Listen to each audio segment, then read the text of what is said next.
Tem uma coisa que você falou, cara, que ficou vindo assim, é que é a prevalência, é muito mais comum você ter psicopata homem do que psicopata mulher. Muito disso vem dos comportamentos, obviamente, violentos, insensibilidade e tudo mais.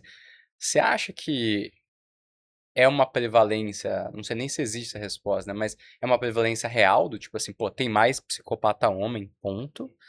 Ou você acha que o jeito de a gente conseguir enxergar a violência, por que que eu falo isso, né? E eu posso estar sendo até em algum nível preconceituoso falando, então estou perguntando na minha ignorância mesmo, né? Porque me parece que a mulher às vezes ela é mais articulada simbolicamente do que o homem, do ponto de vista de processo de pensamento, apesar de claramente ter muito mais semelhanças do que diferenças entre homens e mulheres.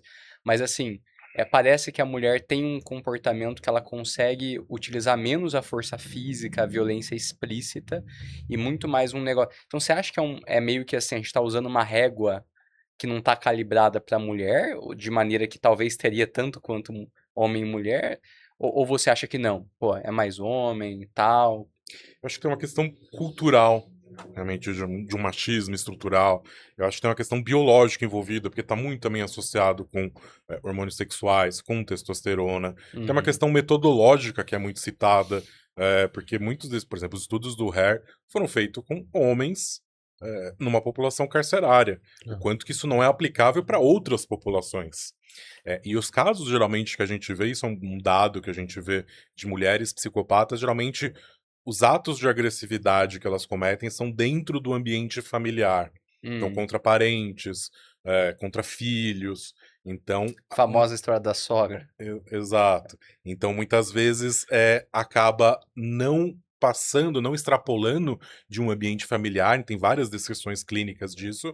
Geralmente, essas mulheres com quadro de psicopatia, o tipo de violência que ela acaba trazendo, às vezes é muito menos uma violência física, mais uma violência emocional, uma manipulação, e geralmente as vítimas são pessoas muito próximas de um núcleo familiar e que acaba não extrapolando disso, então inclusive tem uma subnotificação, ou seja, muitas vezes tem até uma normalização daquele comportamento, é desse jeito mesmo, ela sempre foi assim, e quando você começa a analisar, realmente pode ter um quadro de psicopatia, associado. E na prática, você sabe disso, né, na nossa residência a gente via isso, né, é muito mais comum o diagnóstico de psicopatia em homens e de borderline em mulheres, né. E É verdade. obviamente há sobreposições, né, pode haver ou não, mas conceitualmente, sem dúvida há, inclusive tem estudos bem interessantes sobre isso, sobre a origem do termo, não vamos nos estender aqui, mas tem uma sobreposição dos conceitos, e tem essa discussão mesmo que você levantou, né, de que o diagnóstico em mulher talvez seja mais difícil, menos comum, e aí acaba indo para uma outra categoria diagnóstica, tendo comportamentos parecidos. E do homem, a mesma coisa, né? Não é tão comum fazer o diagnóstico de personalidade borderline em homens, né? Então são as dificuldades da psiquiatria que estarão presentes nos próximos 100 anos, provavelmente, no mínimo. Isso se a humanidade só viver até 100 anos, né? Que se Exatamente. passar vai. Pessoal, alguma consideração final que eu não perguntei, vocês acham importante a gente falar? Uma take home message, né? Igual os caras falam. Fiquem à vontade. Vou deixar o Gustavo ir primeiro. Talvez isso, né? Não se aventurarem a usar as categorias diagnósticas em excesso. Isso vale para o leigo, isso vale para os psiquiatras, né? Isso vale muito para os psiquiatras, inclusive. A gente acha que os diagnósticos psiquiátricos existem, né? Senão não seremos psiquiatras. A gente acha que os diagnósticos psiquiátricos são úteis. A gente acha que tratamento psiquiátrico funciona, na grande maioria das vezes, mas a gente acha também que eles não são tudo, né, eles não resolvem todos os problemas da pessoa e muito menos da sociedade.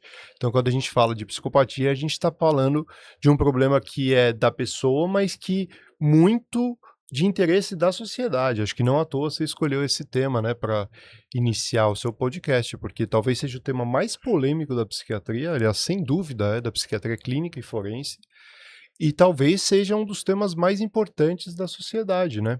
Então, a mensagem final que eu deixaria é justamente de a gente ser muito cuidadoso quando a gente fala dos termos psiquiátricos, porque, a gente pode fazer um mau uso deles e isso Uhum. muito mais atrapalha do que ajuda, tanto na sociedade quanto na clínica.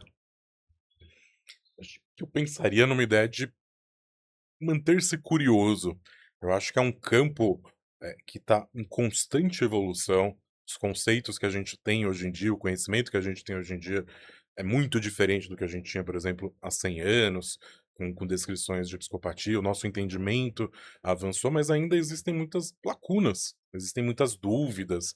Então, quando a gente fala dessa questão, né, de não ter essa certeza, a gente tem muito mais dúvidas, sobre esse tema, e é um tema muito interessante e também uma coisa que, acho que até esse fenômeno do true crime, né, que eu acho que ajudou um pouco lançar luz, nesse fenômeno. Inclusive tem obras literárias, tem obras cinematográficas, a gente até comentou, né, do Precisamos Falar sobre o Kevin.